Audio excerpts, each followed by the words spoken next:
How do you see what's happened in France in the last few days? In particular, these attacks clearly, in a way, a response to the alleged blasphemous cartoon of Prophet Muhammad. What does this tell us about these radical Islamist groups that are operating in France?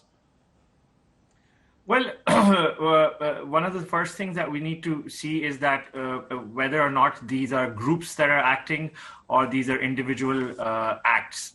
And from what right now, the evidence suggests is that these have been individual attacks. The first one happened when the Charlie Hebdo trial started. And at that time, we saw a Pakistani migrant who had arrived from Pakistan 2 years ago.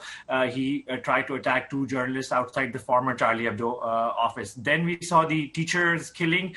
And then today we've seen the attack in Nice.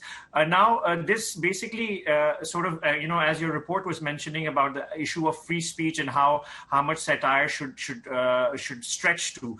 The problem is that Charlie Hebdo basically is known to be religiousophobic. It attacks and targets all religions.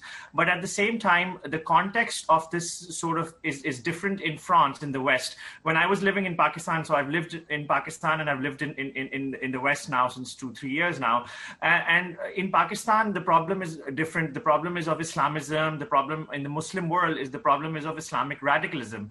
In France, the problem isn't just about free speech or Islamism, but it's also about the Western, so the perception of the Western interventionist policy, the perception or the perceived discrimination felt by minority communities which belong to Arab and Muslim migrants. With due regard to Taha, sorry to intervene, that can be no justification for violence. That can be no justification, surely, for these kinds of random wanton violence. Definitely, it's not a justification, but the thing is that the violence is definitely condemnable and cannot be justified at any level. But at the same time, to understand the response that one needs to give, the government's response, one needs to understand why is it happening, in what context is it happening? Is it happening only because there is an issue of Islamism, or is the context or the issue much deeper than that? And only then through that we can come up with a response which could be which could act as a productive and effective. Because right now we're seeing that with the French president, he's taken this stand and is talking about how free speech matters.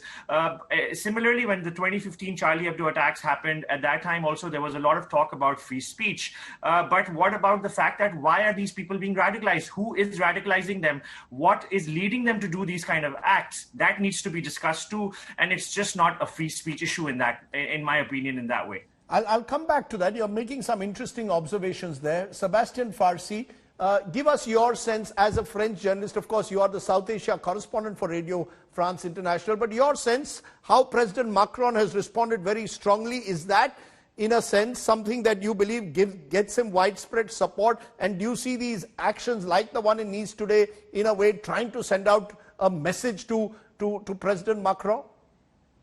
Yeah, first I'd like to say one thing, is that the event today was not a beheading. The person hasn't been beheaded. And I'm just saying that as a detail. The person her throat has been slit. I'm just saying that importantly because the terrorists work on terror. They try to terrorize the population that is around by just one act. And beheading someone is just, of course, more impressive. But that was just one detail, but I think needs to be told, because that is very different than the act itself. But to go back to your question, of course, the answer and the response of Macron to the tribute given to the teacher last week was very strong, and he put the point very rightly to freedom of expression, but to values behind it. Because we have seen actually this Islamist, and again, the person before me was right, it's not groups, they are individuals so far, not being claimed by anyone.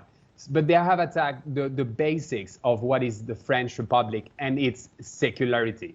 The secularism of France actually depends on the school which has been for a century now deeply the foundation of secularism. No religion, whether it's Christianity or Islam, can enter schools. Therefore, the attack on schools. Today is a church, again, a Catholic church. So they're targeting values of what is secularism in France. And therefore, the message of Macron was rightly saying that we should stand united. Muslim and French, or Muslim and Catholic in France, against this attack on our values, on our foundation. So I think, and the message has been repeated today in Nice, which I think, the objective, of course, is to divide.